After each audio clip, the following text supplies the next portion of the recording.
México, como todos los países del mundo, suele ponerle más atención a su ombligo que al ombligo de otros. Pero al levantar la cabeza y voltear hacia el resto del mundo, queda claro que hay una serie de factores internacionales que nos afectan directamente, como, por mencionar algunos, el precio del petróleo y lo que puede pasar en la economía estadounidense en particular y mundial en general. También hay temas muy concretos como la creciente legalización de la marihuana en Estados Unidos y el discurso antimigrante de precandidatos como Donald Trump, que uno pensaría tendría un impacto aquí en México. Asimismo, hay temas regionales cuya importancia e impacto es global por involucrar a grandes potencias o temas de relevancia mundial como el acuerdo nuclear con Irán, el creciente poderío de países asiáticos como China, India y Corea, y el reto que representa el Estado Islámico. Además, hay temas que nos afectan a todos los países, estemos donde estemos, como es el cambio climático y las pandemias. En fin, los temas internacionales son muchos, complejos, y todos ellos nos afectan. Y para platicar de la postura de México frente a estos retos, nos da un enorme gusto darle la bienvenida a un destacado funcionario público con una larga y distinguida trayectoria que lo ha visto pasar por importantes secretarías, como la de Hacienda, y que ahora es el secretario de Relaciones Exteriores, el secretario José Antonio Meade. Señor secretario, ¿cómo está? Muy buenas noches. Gracias por venir. Muy secretario, buenas noches. Javier Tello, muy buenas noches. Noche de los Pepes. Es la noche de los Pepes, así es. Bueno, y vaya de los Pepes. Nos parece una buena alineación. Secretario, déjeme comenzar con la que creo yo debería ser la relación más importante de México, la prioritaria, supongo, por el contenido, por lo que involucra, que es con Estados Unidos. Sí. Me parece que el gobierno del presidente Peña ha mandado señales de que parece que no es prioritaria esta relación. El presidente se tardó más de 2 años en ir a Washington, una visita breve, luego dejó 5 meses la embajada sin el embajador. Bueno, había un embajador alterno, eso lo entendemos, pero sin el embajador titular, digamos. Y ahora ha nombrado un embajador que parece muy sorpresivo que haya mandado un académico que estaba en Estados Unidos. Todo eso nos llevaría a pensar que parece que no es prioritaria la relación con Estados Unidos, secretario. Mira, yo creo que hay diferentes métricas para ponderar la importancia relativa de las diferentes relaciones. La más clara y la más contundente es el tamaño de la huella diplomática que tenemos en Estados Unidos. No solo es la embajada más grande, sino que el despliegue consular que México tiene en Estados Unidos es el despliegue más importante que un país tiene en otro, desde la perspectiva consular, y desde esa posición ejerce también diplomacia consular. 50 consulados, ¿verdad? 50 consulados. Hijo. De donde no hay manera de que haya ausencia diplomática de México en Estados Unidos. Hay muy pocas relaciones en el mundo que involucran y que tienen la capacidad de cambiar la vida de tanta gente como la de México y Estados Unidos, y por lo tanto cuidar esa relación tiene una enorme importancia. Hoy en la mañana justamente inaugurábamos la puerta de entrada de Tijuana, la peatonal, el puente peatonal. Es el puente peatonal en una frontera más transitado en todo el mundo. ¿O sea, es una nueva puerta en San Isidro? ¿O qué? La de San Isidro, sí. Se adecuaron las oficinas para adecuar esa puerta peatonal, la puerta este se llama, la puerta México, 22,000 gentes diarias. Eso implica que por esa puerta van a transitar más de 8 millones de gentes todos los años. No hay ninguna puerta de ese tamaño, de esa escala en el mundo. Y como eso, está el debate todos los días de protección, de documentación, de las licencias de manejo, del acceso a los servicios de salud, del acceso a la educación. Nunca hay ausencia de diplomacia en la relación entre México y Estados Unidos. El presidente que más veces ha visto el presidente Obama en su gestión son los presidentes de México. Tomando a Calderón y a Peña Nieto. En los 6 años que Obama ha sido presidente de los Estados Unidos, con ningún mandatario del mundo ha tenido, con ningún otro país del mundo, tantos encuentros como los tiene con el presidente de México. Porque no solamente es en las bilaterales, sino que en las multilaterales. En todos los multilaterales. Estamos juntos en APEC, estamos juntos en el G20, coincidimos en la Asamblea General de la ONU. En prácticamente todas las ocasiones que han coincidido, ha habido un encuentro. Sí. El ritmo de las relaciones, por cuanto a si fue el segundo año o no, se implicaba el ritmo que tuvo el turno de las diferentes visitas. El presidente Obama vino en abril del primer año del presidente Peña, regresó a la cumbre de Norteamérica y luego arrancó su año laboral este año con la visita del presidente Peña Nieto a Washington. Sí. Difícil en consecuencia considerar que no ha habido un ritmo de encuentros importante. Yo mismo, he visitado Estados Unidos por lo menos una vez al mes. Llevo 32 giras de trabajo a los Estados Unidos. Y a la luz de todo eso, puede uno evaluar objetivamente si la relación goza o no de buena salud, sin irnos más lejos. Esta semana, por ejemplo, se autorizó la posibilidad de que Estados Unidos le exporte petróleo a México. Increíble eso, ¿eh? Cosa que permitirá una gran eficiencia de nuestras refinerías. Vamos a traer crudo ligero, ¿verdad? Crudo ligero para intercambiarlo con crudo pesado, que técnicamente nos hará una gran diferencia en la eficiencia y por tanto en la utilidad o en los costos de generar y de refinar aquí en México. Hoy inauguramos la puerta de entrada con las autoridades norteamericanas. La semana que entra un cruce ferroviario. Antes de que termine el año un aeropuerto binacional. La mayor parte de los estados que hoy permiten que un inmigrante tenga licencias se logró en esta administración. La tercera parte de los estados que permiten que el inmigrante acceda pagando las colegiaturas como si fuera un residente se logró en esta administración, de donde yo creo que hay muchos elementos que pueden acreditar de una relación fluida, cercana y una diplomacia fundamental. Prioritaria, diríamos. En ninguna parte tenemos la huella, el despliegue o el tiempo. Yo a ningún otro país he ido 32 veces, no, bueno, pues como he ido en Estados Unidos en sus diferentes dimensiones. De ningún otro país nos visitan tantos gobernadores, con nadie hay el diálogo intenso, cotidiano, multivariado y multitemático como el que tenemos con los Estados Unidos. Javier.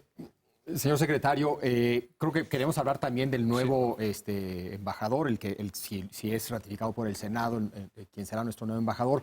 Pero para seguir con este tema, yo coincido con usted totalmente, pero suena a que esta es una relación que funciona de maravilla en la cotidianidad.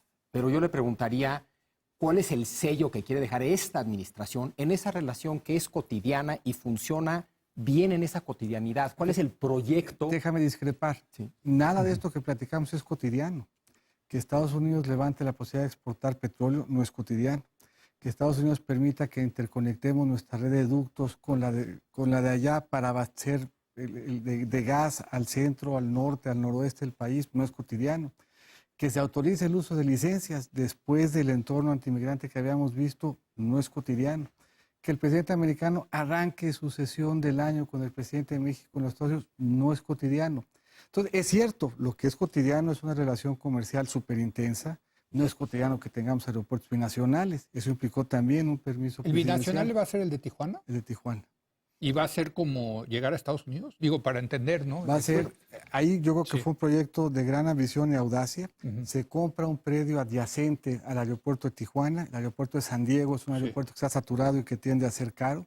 Y el de Tijuana está exactamente en la frontera. Y eso quiere decir que uno va a poder manejar desde San Diego, estacionar ahí su coche, cruzar la aduana en el puente y acceder al aeropuerto de Tijuana sin necesidad de cruzarlo por tierra. Entonces, sí son elementos con los que uno puede acreditar que la relación pasa por un buen momento. Seguimos hablando de migración, seguimos hablando de seguridad. ¿Cuándo fue la última vez que hubo un mal momento? Sería mi pregunta entonces. Pues han habido varios momentos tensos y de dificultad. No se tiene uno que ir muy lejos. Hubo un embajador acá que se fue. Sí. Ah, bueno, aquí sí. Aquí sí, pero... Bueno, pero entonces, por presión del presidente. Pero no hubo un mal... Digo, a ver, compañero. Estuvo complicado. Bueno, yo estuve 3 años en la Embajada de México en Washington y lo que se decía en cada reunión es nunca ha tenido una relación tan buena México con Estados Unidos. Usted estuvo en el gobierno pasado también, se decía constantemente, y en el antepasado con Fox más. Por eso acredito también. Con cifras. Sí. O sea, por eso un poco, y que es un empeño que hemos puesto en el desarrollo de la política exterior, porque efectivamente hay que profundizar, hay que construir, hay que fortalecer, todo es estratégico, todo pasa por... Pero ¿cómo lo medimos? ¿Cómo medimos si un cónsul está teniendo o no un buen desempeño? ¿Con qué elementos objetivos ponderamos si la relación está pasando o no por un buen momento?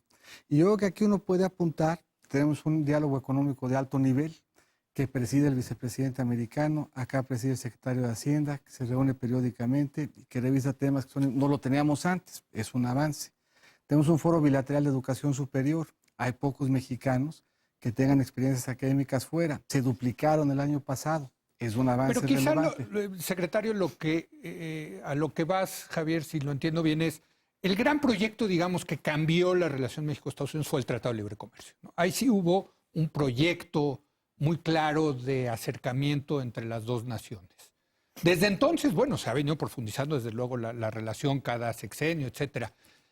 ¿Hay algo así? ¿Hay algo así en el horizonte? No sé si eso es un poco lo que... Sí, bueno, en fin, y en el sexenio pasado quedaba clarísimo cuál era el tema. Podemos estar de acuerdo con el tema, no estar de acuerdo con el tema, nos puede gustar o no gustar. Y tal vez la estrategia es no tener un solo tema. Eso también se vale. Sí, pero entonces la pregunta sería, ¿esa es la estrategia? Sí, de hecho, nosotros lo que pretendimos, y así se platicó desde la primera vez que vino el presidente Obama, es una relación tan importante con los Estados Unidos que no fuera una relación unitemática, sino que fuera multitemática y que pudiéramos tener diferentes arquitecturas de diálogo para los distintos temas, para no correr el riesgo de que uno solo de los temas dominara la agenda.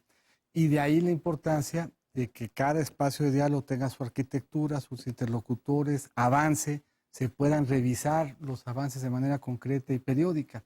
Entonces, había un objetivo expreso de que el diálogo con Estados Unidos fuera un diálogo multitemático y un diálogo multidimensional. Esa sería, digamos, la visión estratégica, tener en todos los temas un diálogo con Y así con hemos Estados como Unidos. definido una relación profunda. La Cancillería tiene 4 instrumentos. Puede uno dividirlos conforme a la teoría en 3 o en 4, pero en general tiene un instrumento de diálogo político, lo desplegamos con amplitud en los Estados Unidos.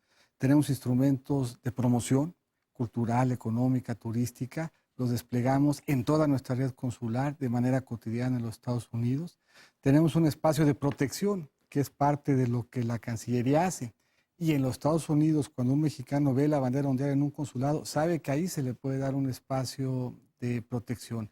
Y tenemos un trabajo de cooperación. No con todos los países nos desplegamos en las 4 dimensiones de la tarea de la Cancillería. Con Estados Unidos sí, de ahí que sea profunda y de ahí que sea multitemática. Y me regresa eso al tema del embajador. En este momento pensamos que un embajador que tenía experiencia académica, que tuvo experiencia en el sector público, que tuvo experiencia en el sector privado, que es conocido y reconocido en los Estados Unidos en los círculos académicos y que teniendo este perfil multitemático puede ayudarnos a conducir una relación a la que hemos buscado darle ese sello. Tal vez la mejor manera, me queda claro cuáles son las virtudes de la persona que ha sido designada, pero tal vez lo que nos gustaría es entender cuáles son los argumentos en contra de las cosas negativas que se han dicho de él. Una de las cosas que se ha dicho es que no está vinculado con México, que lleva mucho tiempo fuera, que no conoce los detalles de la política mexicana, nacional, claro, y que eso podría ser un problema. ¿Cree usted? No, a ver, nosotros lo que vemos es una gente que tuvo un desempeño político exitoso, que tuvo un desempeño privado exitoso, que trajo a México, y yo que viene a cuento bien con el anterior segmento, que fue una de las fuerzas y una de las voces que empujó a nuestra democracia desde el punto de vista de su métrica, de cómo lo medíamos, de cómo lo entendíamos, de cómo evolucionaba el fenómeno, puesto en encuestas y puesto en opinión pública, con práctica en los 2 temas. Fue una voz activa en toda la evolución democrática del país. Difícil en consecuencia considerar que no nos conoce y que no los conoce tampoco a ellos. Yo creo que de repente la ponderación de la importancia que tiene el reconocimiento de académico y de especialista y que eso se ponga al servicio del país desde la embajada, se vende corto. Yo creo que la diplomacia mexicana se beneficia sin ninguna ambigüedad y en lo toral de un servicio excepcional, de un servicio exterior mexicano que es extraordinario en sus cualidades, pero que se enriquece de entrar en contacto con diferentes perfiles y en este caso yo creo que el perfil de Miguel lo va a enriquecer. Ahora, déjeme preguntarle, secretario, porque parte de, digamos, de las críticas que ha recibido Miguel Bazáñez por esta designación del presidente Enrique Peña Nieto es contrastarla con la embajadora que nos está mandando el presidente Obama, que es Roberta Jacobson, que nosotros la conocemos, pues es una miembro del servicio exterior extraordinario. Nosotros estamos muy contentos con esa designación. De verdad que es pocas mujeres como Roberta Jacobson que conoce Washington, que conoce México, en fin, y contrasta mucho, me parece, y ha salido mucho en los medios de comunicación el contraste entre sacar a un académico del cubículo, digamos, de la Universidad de Tufts en Massachusetts, con un insider, digamos, de Washington, como es Roberta Jacobson. Y tú dices en perjuicio de Roberta porque no tiene credenciales académicas. A ver, yo creo que es un buen perfil. A ver, estamos mandando una gente que conoce, como pocos mexicanos, el sistema americano, que los conoce bien, que nos conoce bien, que tiene un desempeño y una trayectoria vasta y amplia. Pues me parece que es un perfil extraordinario, es un perfil distinto. Uno podría haber mandado también un diplomático de carrera. México le dio el beneplácito a María Echeveste, que hubiera también sido una extraordinaria embajadora. Ella venía de la academia. Y que tenía un perfil diferente que el que tiene Roberta. No estamos muy contentos con la designación de Estados Unidos, pero sentimos que el nombramiento de una gente que en esos círculos, a ver, Roberta es egresada de Tufts, es egresada de la Escuela Fletcher, de la que Miguel Bazáñez es un académico prestigiado. Así se lee el nombramiento. Se lee como un nombramiento de una gente profesional, conocedora, en un contexto electoral complicado, en un contexto donde hay mucho que hacer en términos de la administración del país en opinión pública. Un perfil como el de Miguel nos va a ayudar mucho. Bueno, vamos a hacer una pausa y precisamente entramos al contexto electoral de Estados Unidos, el papel que debe de jugar México, si México debe jugar o no un papel. Pues estamos preocupados, desde luego, por estos discursos que de repente escuchamos. Regresamos en un momento más con el canciller José Antonio Meade.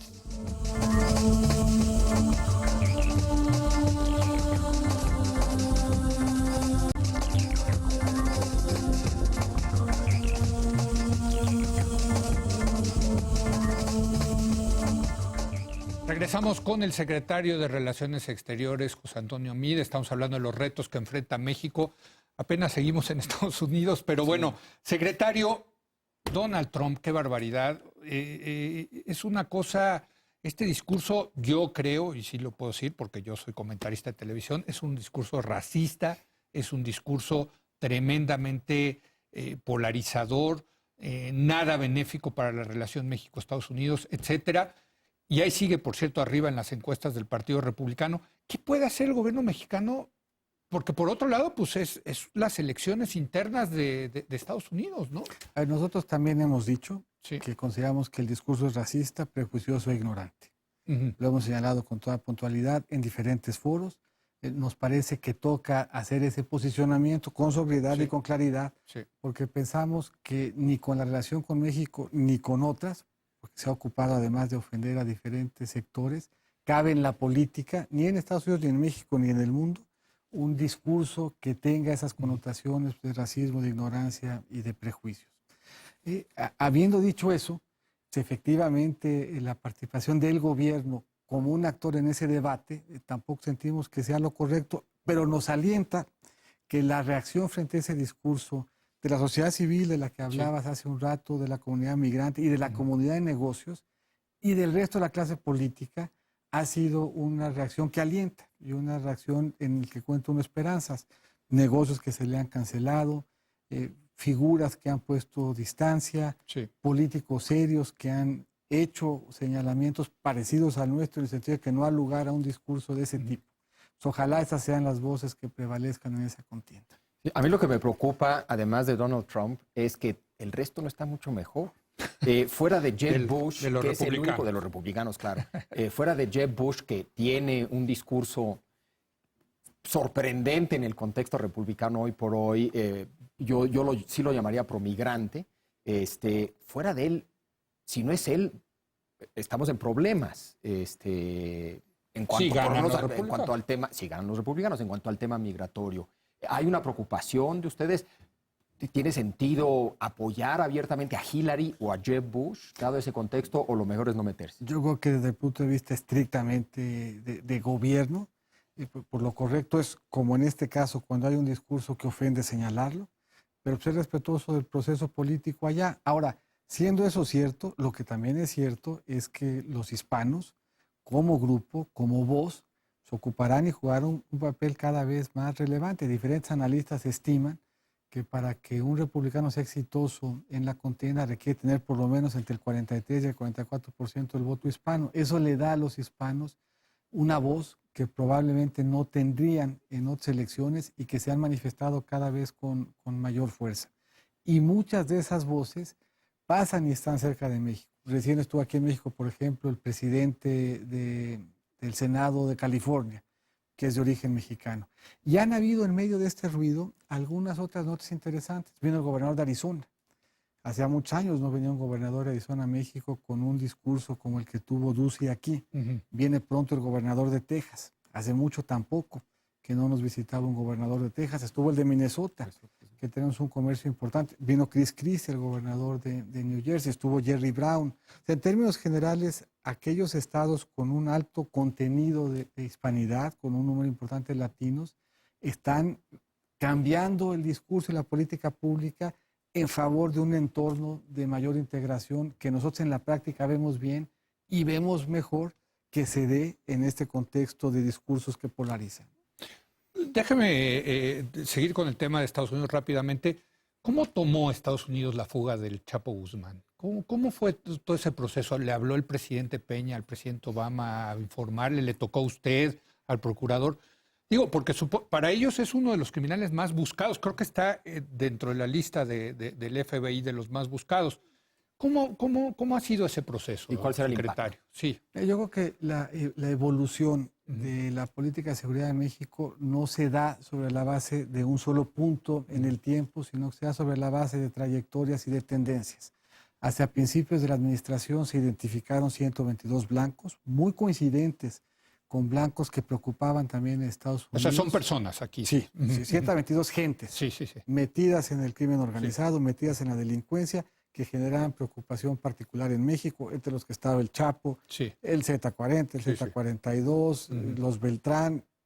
De esos, un número muy importante hoy están presos y enfrentando un proceso, más de 70, 74, algunos han muerto en enfrentamientos, de suerte tal que de los 122 en lo que va de la administración, hay un número cercano a los 90, 92, que o están enfrentando procesos o en conflictos, no están ya activos pues en la delincuencia organizada. No es un mal número, es un número que yo creo que acredita que se fortalecen las capacidades institucionales del país, que la cooperación funciona, y en medio de esa tendencia hay un mal dato.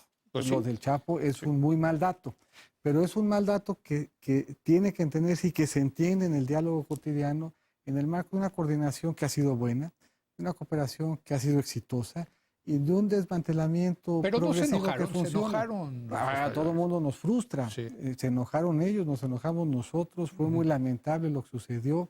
Fue un retroceso importante que nos preocupa y nos ofende en México y que preocupa y ofende allá.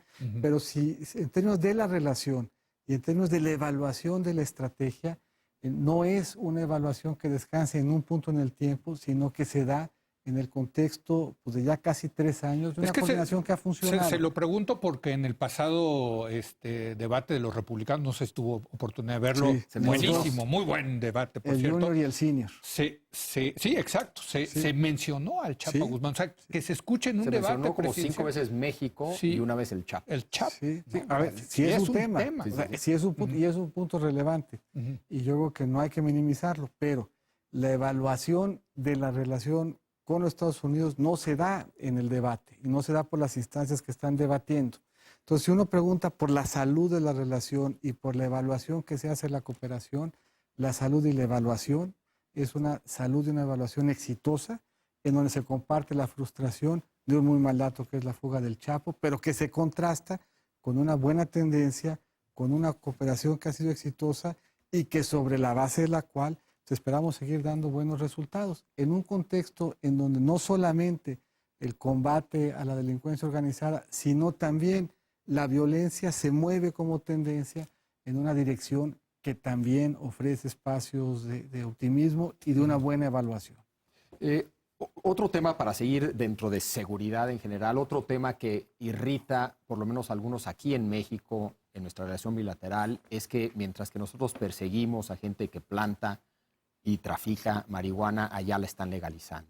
Se está platicando de gobierno a gobierno, usted secretario, como secretario de Relaciones Exteriores con Estados Unidos, están teniendo pláticas sobre una posible legalización de la marihuana. No sobre una posible legalización, porque yo creo que ahí hay una segunda tensión, además de la que se da entre México y Estados Unidos, hay una tensión que se da entre Estados Unidos mismo, en donde entra en conflicto la política federal, que es una política en donde la marihuana está todavía considerada como ilegal. Pero ya con tiraron la política, toalla, ¿no? Ya tiraron En la toalla. marihuana parece que van claramente Ya, a el gobierno federal despenalizar. yo creo que ya tiró la pero toalla. la tensión existe. Sí, sí. O sea, tirada la toalla y todo, Sí. Pero hay un debate. no han Sí, sí. pasado, no han legalizado, no han cambiado la norma, Pero, no han cambiado la pero política. ya hay directivas incluso del Correcto, pero procurador. tendrá que en fin. resolver. Sí, claro. Y tendrán que resolverlo en diálogo con México y tendrán que resolverlo en diálogo con la región. Pero se está haciendo ya, Sí, por lo se menos está a nivel discutiendo por informal. lo menos en 2 o 3 niveles formales. Ok, Ah, qué mira. Se bueno. está discutiendo al amparo de la asamblea que se convocó para el año que entra en 2016. Naciones Unidas en el para el 2016, Muy en donde lo que está de fondo de la preocupación es una hemisférica, en donde el enfoque que estábamos teniendo, aun en ausencia de esa contradicción, pues parece no ser el enfoque adecuado y por lo menos tendrá que revisitarse a la luz de esa contradicción especialmente y en la cumbre de líderes de líderes de América del Norte, la que se dio en Toluca, si hay un exhorto a que se dé ese diálogo en el contexto de la propia reflexión que se está dando en Estados Unidos. La política hemisférica no se puede construir, esa es por lo menos la tesis de México, de manera unilateral. Pero ellos ya están, ¿no? En el proceso de nuevo, legalizar, ¿no? En algunos de los estados, Sí. sin resolver su contradicción federal y en espera y en congruencia de que se dé este debate en donde las convenciones, que tampoco se han cambiado, pues tendrían que buscar Sí, es guardar regional. alguna consistencia con eso. No, pero sí resulta un poco ridículo ver que hay convenciones de productores de marihuana en Las Vegas, ¿no?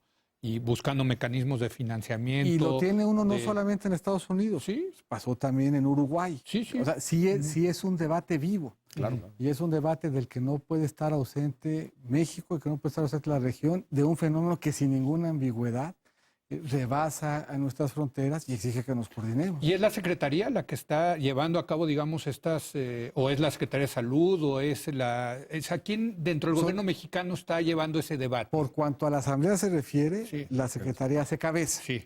Pero dentro del gobierno pues hay diferentes instancias, la Secretaría de Salud, Prevención del Delito, la que encabeza ahora Ujú. El Mondragón, ¿no? Mondragón. De las adicciones. es correcto. La Comisión Entonces, pues, sí es multitemática, ciertamente siendo el foro de las Naciones Unidas, y la verdad es que es una asamblea bien importante y que va a caer en un momento pues muy definitorio. Bueno, pues llevamos hablando todos, casi estos 2 segmentos de Estados Unidos. ¿Quieres pasar a preguntas? Digo, vamos a tener que invitarlo, Para secretario, a hablar del pues, resto del mundo, queda por porque lo menos- parecería que Quedan por nada lo menos más 2 temas importantes con Estados Unidos que debemos de tocar. ¿Qué es? El migratorio. Ah, Ha habido un gran debate de que si debemos de ser proactivos, Jorge Castañeda es un gran vocero de esa estrategia, si debemos de ser pasivos y hacer por debajo de la mesa cosas. Arturo Sarucán ha sido un gran defensor de esa estrategia. Hay una tercera vía que no se ha intentado porque ninguna de las dos nos llevó a un acuerdo razonable. Yo creo que sí. ¿Sí? A ver. En el siguiente sentido. Al final del día, la política migratoria tiene que ver con este debate sobre ciudadanía. En un sentido jurídico, el debate es relevante porque los derechos del ciudadano son diferentes de los derechos del migrante. Hay un abismo que separa ambos en perjuicio del migrante, brecha que nos gustaría cerrar. ¿Cuál es la mejor forma de cerrar la brecha? Una reforma migratoria integral. ¿Cuál es la mejor forma de lograrlo? Hay diferentes opiniones. Pero en lo que se da este gran debate conceptual y en lo que debatimos cuál es la mejor forma de lograrlo, al migrante en California o en Texas, lo que le preocupa es que lo dejen manejar. Le parece muy importante el gran debate migratorio, pero en lo que ese se da, Sí, sí. si el migrante no le da una licencia para manejar, no puede llegar a su trabajo y cada vez que toma un coche corre el riesgo de que lo deporten. Se autorizó a que se le dieran licencias apenas el año pasado. Si hay en consecuencia una tercera vía, que es que nuestros cónsules se desplieguen todos los días. ¿Es una licencia mexicana? No, o es una licencia del estado de Es- California Ok, que da cada por estado bueno, le da. que da por Sí, buena ok. nuestra matrícula consular como Como elemento de ese es el identidad. tema. Ok. Entonces, ¿qué es lo que estamos haciendo con nuestras instancias consulares? Estamos identificando cuáles son las medidas puntuales que cierran la brecha entre el ciudadano y el migrante para buscar que se cierre. De nuevo, ¿cuál es nuestra ambición y nuestra aspiración? La integral, pero en la que eso nos llega, pues lo que hacemos es sentarnos con el gobernador de Arizona y decir, oigan, fíjense lo que está pasando en California. Y eso tiene ventajas de productividad y tiene ventajas de seguridad y la matrícula y por qué es un buen esquema de identificación. O sea, Oiga, trabajo hormiga, digamos, y el trabajo hormiga. en los estados, Sí, en claro. los condados. Y cada medida, cada condado, cada estado, cada paso que se dé en cerrar la brecha, no resuelve el debate migratorio, pero cambia la vida del día a día del migrante que se encuentra en los Estados Unidos tratando de tener una vida productiva. Bueno, con la convocatoria, secretario, de que venga otro día a hablar de América Latina, lo que está pasando en Cuba. Los temas multilaterales. Los temas multilaterales. Es apenas la primera pertenencia, nos faltó Centroamérica, el Sí, Caribe, por eso, y nos encantaría Asia de verdad Pacífico. volver a tener una reunión con usted. Me queda un minuto y le quisiera preguntar ya el último tema de Estados Unidos, que es el comercio. La última y nos vamos. La última y nos vamos. El Así. Telecán Plus. El siguiente pero paso. yo creo que el siguiente paso en materia de comercial pasa por el tema más bien multilateral, ¿no? Con el tema del TPP famoso, el Transpacífico. Ahí entiendo que las negociaciones las lleva la Secretaría de Economía, ¿no? Que tiene bajo su cargo. De manera correcta, inspirada, creativa. Y yo creo que brillante. así debe de ser, ¿no? Así ha funcionado, digamos, ¿no? Pero en materia comercial, y aprovechando que usted es economista también, es que está el tema comercial muy enredado con la guerra de las divisas, en fin. ¿Cómo ve usted ahí ese tema de la región tenemos que enfrentar esto que está pasando en comercio como una región de América del Norte? Nosotros no tenemos duda de que América del Norte como concepto y como idea vale la pena en prácticamente todos los temas. Sí. Si queremos hablar de salud, lo decías tú al principio, si queremos hablar de cambio climático, de eficiencia energética, no hay prácticamente ningún tema que no se beneficie de una visión norteamericana. Y el mejor caso, nuestro mejor argumento es el comercio. Yo creo que el comercio en Norteamérica, que se ha traducido en cadenas de valor, que se ha traducido en prosperidad compartida, que se ha traducido en una región que compite junta, es nuestro mejor argumento de ese enfoque norteamericano. Y nosotros nos gustaría verlo en muchos otros temas. Nos gustaría que hubiera un enfoque norteamericano para salud, para la integración energética, para los temas de logística, para el transporte, para muchos otros. Pero ciertamente en nuestra realidad geográfica, la forma como tenemos que ver este debate comercial es como parte de una región norteamericana. Bueno, pues Javier, nos quedamos el resto del mundo. Con la invitación abierta, secretario. A regresar. Y muy agradecido. No, de verdad, nos quedamos como con 3 páginas de preguntas del resto del mundo. Vamos a tener que hacer todo un serial, man. Cosa que haremos con gusto. No, muchas gracias, de verdad. Vamos a empezar con África. Muchas gracias. No, lo de Cuba está interesantísimo, ¿no? Sí hay agenda. Centroamérica. Sí, Centroamérica, desde luego, la otra frontera, en fin, la parte multilateral. Bueno, en fin. Quedamos pendientes, pues. Pero quedamos pendientes. Gracias, secretario, por haber venido. Gracias, Javier. Gracias a usted por habernos acompañado. Yo lo espero mañana en punto de las 10 de la noche, cuando otra vez sea la hora de opinar. Aquí nos vemos.